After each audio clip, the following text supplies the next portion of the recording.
평화 전쟁이냐 평화냐 이런 말만 갖고는 얘기할 수 없는 굉장히 복잡한 안보 상황에 있는데 힘이 있다 하더라도 그 힘을 쓰려는 의지와 또 그것을 쓸 수 있다는 어떤 국민적 공감대가 없으면 어떻게 평화를 지키겠냐는 말씀을 제가 드리는 거고 거기에 따른 정책이에요. 즉 북이 어떻게 하느냐에 따라서 우리는 할 만큼 하겠다는 거예요. 다 지켜놓고 그럼에도 불구하고 북과는 한반도 평화와 통일을 지향점으로 하는 연장선상에서 같이 가야 하는 동반자이기 때문에 그 가능성은 계속 열어두겠다. 그렇지만 지금 현 정부처럼 물렁물렁하게 하지 않겠다. 미사일 쏘면 미사일 쏜 만큼의 제재를 가해야 되는 거고 미사일을 몇 번을 쏘더라도 아무 말도 못하는 그런 답답한 그런 정부는 되지 않겠다. 이게 핵심이에요. 네. 민주당 입장에서는 어떻게 바라보십니까? 어제 공약을 내셨는데 그러니까 전반적으로는 윤석열 후보가 기자와의 질의응답에서 잘못 꺼낸 선제 타격을 무마하기 위해서 전반적으로 강성 기조를 잡을 수밖에 없었던 안타까움에 대해서 이야기를 하지 않을 수가 없습니다. 그 당시에 외신 기자의 질문은 지금 하고 있는 미사일 도발에 대한 입장을 물어본 거거든요. 그럼 그 미사일 도발에 대해서만 얘기를 하면 되잖아요. 윤석열 후보가 이제 아무래도 급하죠. 지금 7월에 정치를 시작하셔서 아직 과외 공부가 좀 덜 끝났는지 그냥 일반적인 미사일 도발에 대해서는 대책이 없었던 걸로 보입니다. 미사일 도발이 있고 핵 도발이 있죠. 미사일 쏘는데 누가 선제 타격을 합니까? 그리고 핵미사일 거꾸로 북한이 서울을 겨냥해서 핵미사일을 쏘는 상황이 되면 이건 말 그대로 전면전인 거죠. 대통령 후보가 묻지도 않은 그런 전면전 상황을 염두에 두고 선제 타격 얘기를 꺼내가지고 문제를 일으켰다가 이제 와서 이걸 수습하려는 과정이지 않느냐라는 이야기 하나 하고요. 문재인 정부는 뭐 짧게 말씀드리겠습니다.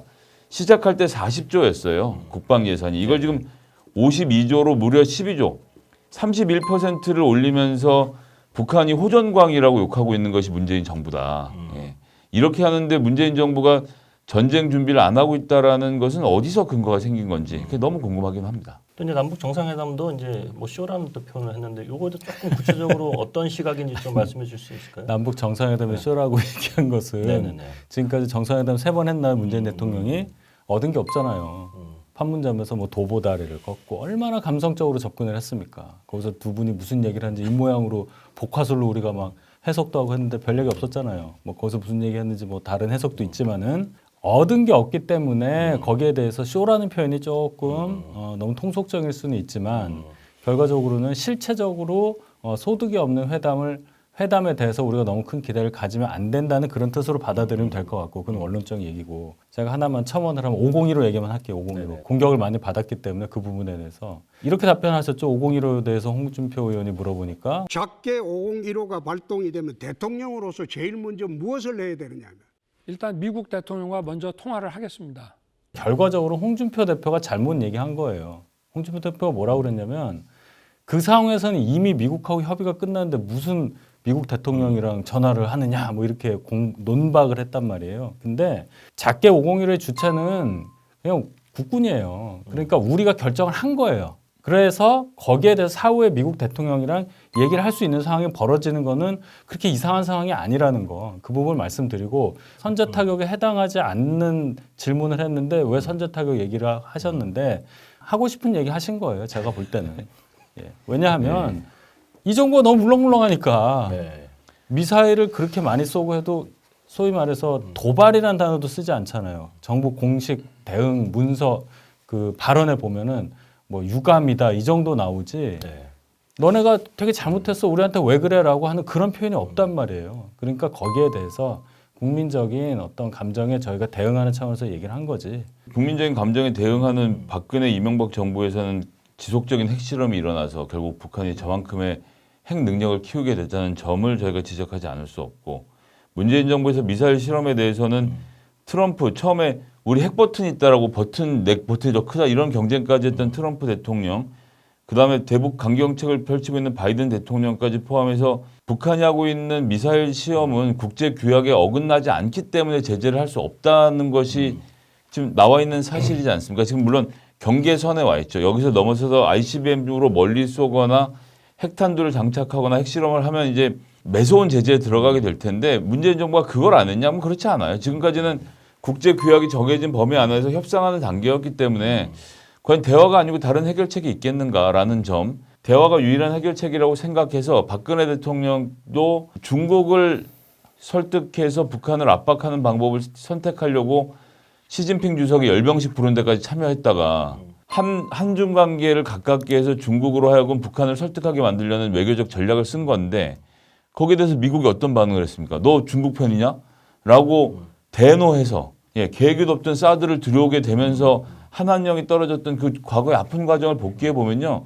외교라는 게 얼마나 중요한지 뭐 국민의힘이 마치 중국하고는 되게 선을 그은 것처럼 얘기하지만 열병식에 가서 국가의 대통령이 중국 열병식에 참여했던 사람은 국민의힘이지 민주당이 아니라는 점을 좀 꼭 말씀드리겠습니다. 그 열병식하고 사드 연결한 건 되게 거기서 비약이 되게 많은데요.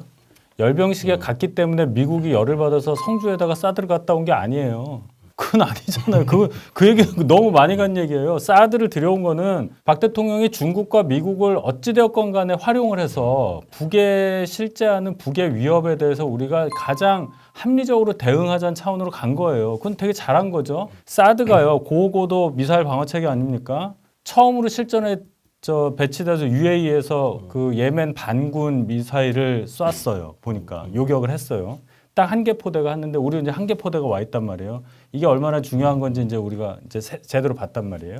그럼 사드 들어온 거 잘못 들어온 거예요? 그러면 자 열병식 가서 중국에 어찌되었건 간에 북한을 제압해 달라고, 북한을 말려 달라고, 북한을 좀 막아 달라고 얘기한 게 잘못된 겁니까? 대한민국 대통령이 아니잖아요.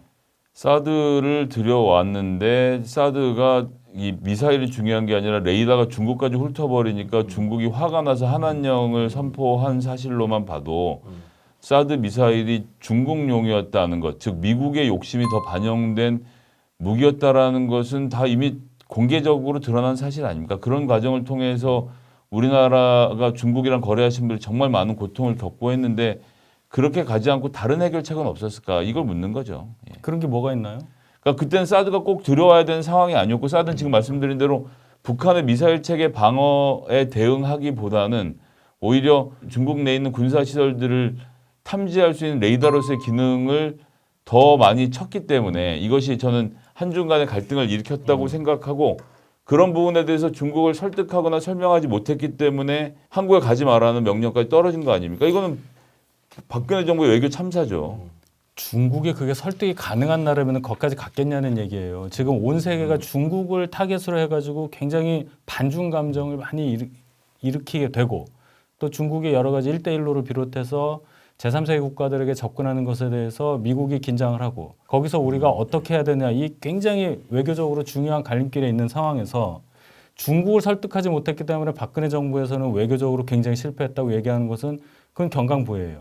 그리고 여기서 주어가 누굽니까? 우리예요. 설령 미국이 개발해서 배치한 사드가 중국의 영토까지 북만주까지 레이더가 이렇게 넘어가서 중국군의 움직임까지 파악하는 것 때문에 중국이 예민하게 우리를 만든다. 그래서 한한령을 내렸다. 그게 잘한 거예요? 우리는 대응해야 돼요. 우리의 안전이 우선이기 때문에 안보가 최우선의 가치인데 거기에서 중국에서 사업한 사람이 어떻고 하는 얘기는 그 다음 순위입니다. 죄송한 얘기지만. 그래서 문재인 정부는 한미 관계를 돈독하기 위해서 노력을 했고 그래서 G7이 지금 이제 D10으로 확대되는 과정에서 데모크라시 10에서 아시아 태평양 지역에 인도, 호주, 한국이 들어간 형태로 새로운 세계 동맹이 지금 만들어지고 있는 것이고 그 과정에 중국을 제외한 이 각종 IT, 반도체, 바이오, LTE, 5G, 6G의 글로벌 서플라이 체인을 만들기 위한 D10 동맹을 만들어가는 과정을 문재인 대통령이 직접 하고 있고 그래서 중국에서 시장의 이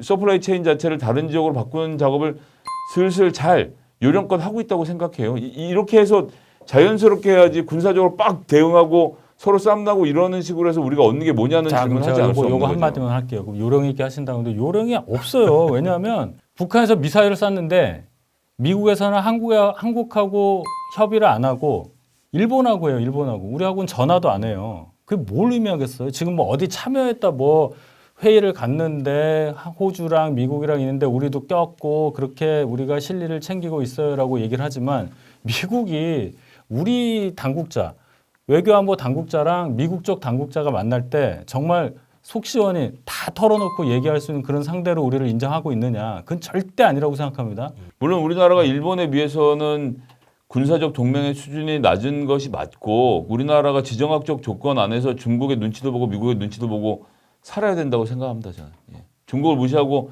미국 편으로 완전히 붙는 외교를 지금 할 것이라고 국민의힘은 결정하셨는지 모르겠는데 저는 아직은 그럴 단계 아니라고 그럼 생각합니다. 그 결론은 힘을 가진 핵을 가진 북에 대해서는 핵의 존재와 힘의 존재를 인정하고 거기에 맞춰서 살아야겠다는 얘기밖에 안 돼요. 자, 그래서 제가 다시 돌아오겠습니다. 네. 두 분이 점심 드실 시간을 드렸더니 아주 힘이 남아도시는 것 같습니다.